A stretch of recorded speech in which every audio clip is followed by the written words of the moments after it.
Hello Mark, I'm Donna. My student number is S0441052.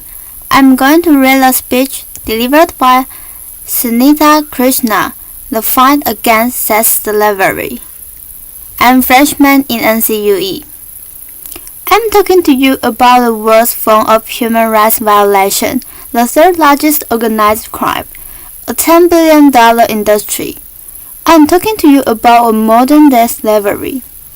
I'd like to tell you the story of these three children, Sunitha, Shanhi, and Anjali. Sunitha's mother was a woman in prostitution, a prostitute person.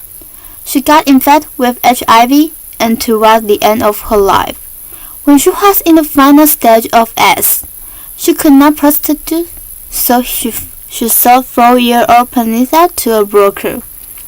By the time we got the information, we reached there.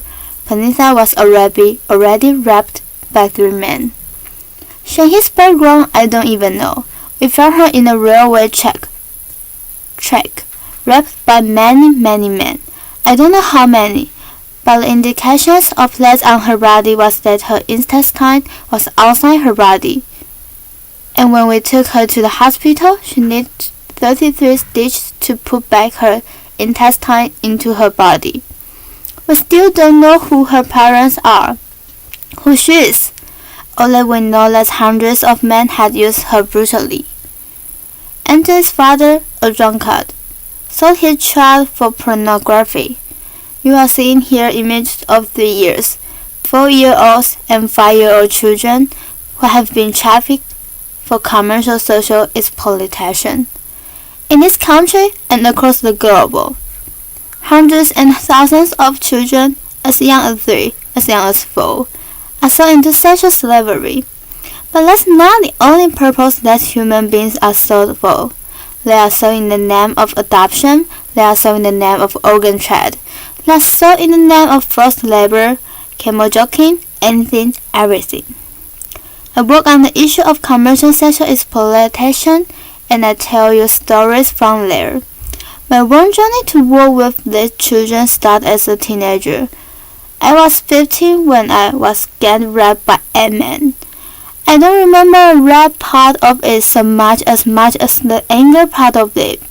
Yes, there were 8 men who defiled me, raped me, but they didn't go into my consciousness. I never felt like a victim, then or now. But what lingered from then till now, I'm 40 today, is this huge outrageous anger. 2 years, I was ostracized, I was stigmatized, I was isolated, because I was a victim. And that's what we do to all traffic survivors. We, as a society, we have PhDs in victiming a victim. Right from the age of 50, when I started to looking around me, I started seeing hundreds and thousands of women and children who are left in social slavery like protest, but have absolutely no respite, because we don't allow them to come in. Where does the journey begin? Most of them come from very optionless families, not just poor. You have even the middle class sometimes getting trafficked. I had this IS office daughter, who is 14 years old, studying in the 9th standard, who was raped chatting with one individual and ran away from home because she wanted to become a heroine, who was trafficked. I have hundreds and thousands of stories of very well-to-do families and children from well-to-do families who are getting trafficked. These people are deceived, forced. 99.9% of them resist being inducted into prostitution. Some pay the price for it. They are killed. We don't even hear about them. They are voiceless, nameless people. But the rest, who scumbled into it, go through everyday torture, because the men who come to them are not men who want to make you your girlfriends or who want to have a family with you. These are men who buy you for an hour, for a day, and use you, through you.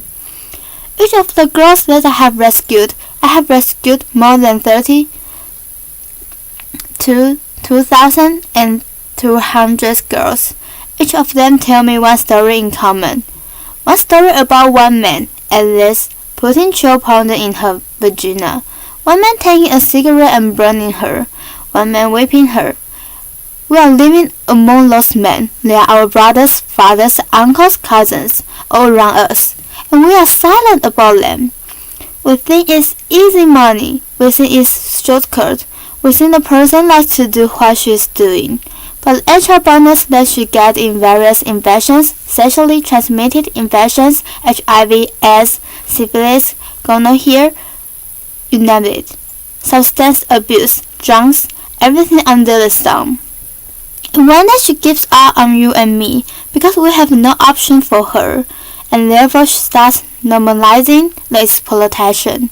She believes, yes, this is it. This is what my destiny is about, and this is normal to get raped by 100 men a day. It's abnormal to live in a shelter. It's abnormal to get rehabilitated.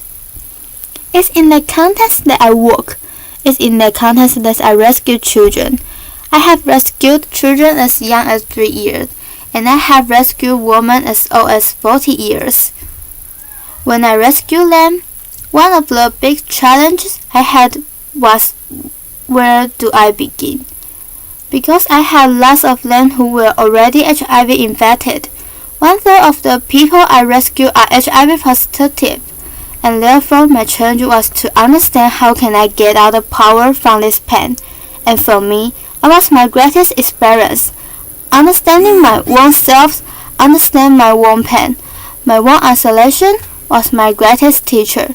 Because what we did with these girls is to understand their potential. You see a girl here who is trained as a welder. She works for a very big company, a workshop in Hyderabad, making furniture.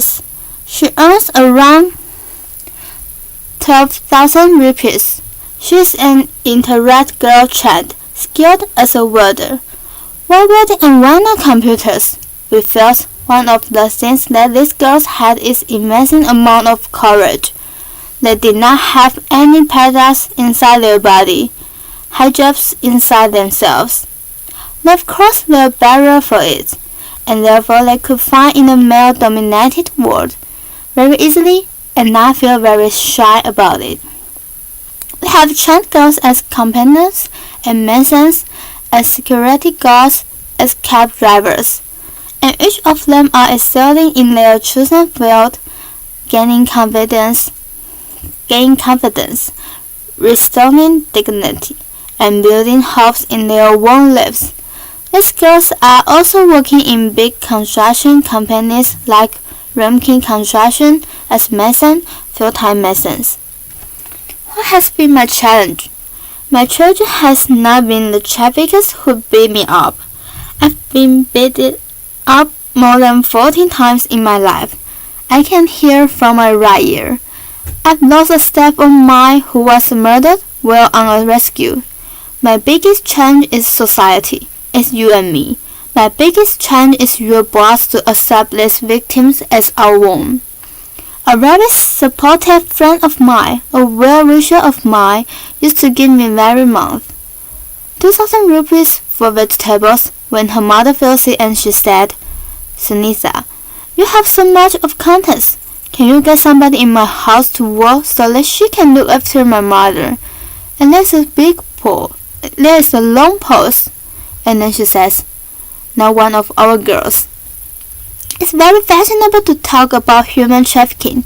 In this fantastic SEO, it's very nice for discussion, discourse, making films and everything. But it's not nice to bring them to our homes. It's not nice to give them employment in our factories, our companies. It's not nice for our children to study with their children. That's ends. That's my biggest challenge. If I'm here today, I'm here not only as Sunitha Krishnan. I'm here as a voice of the victims and survivors of human trafficking. They need your compassion. They need your empathy. They need, much more than anything else, your your acceptance. Many times when I talk to people, I keep telling them one thing. Don't tell me 100 ways so you cannot respond to this problem. Can you apply your mind? For that's one way that you can respond to the problem. And that's what I'm here for. Asking for your support, demanding for your support, requesting for your support. Can you break your culture of silence? Can you speak to at least 2 persons about this story? Tell them this story. Convince them to tell a story to another 2 persons.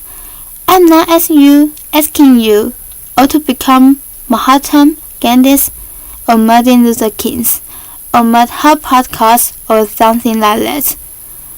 I'm asking you, in your limited world, can you open your minds?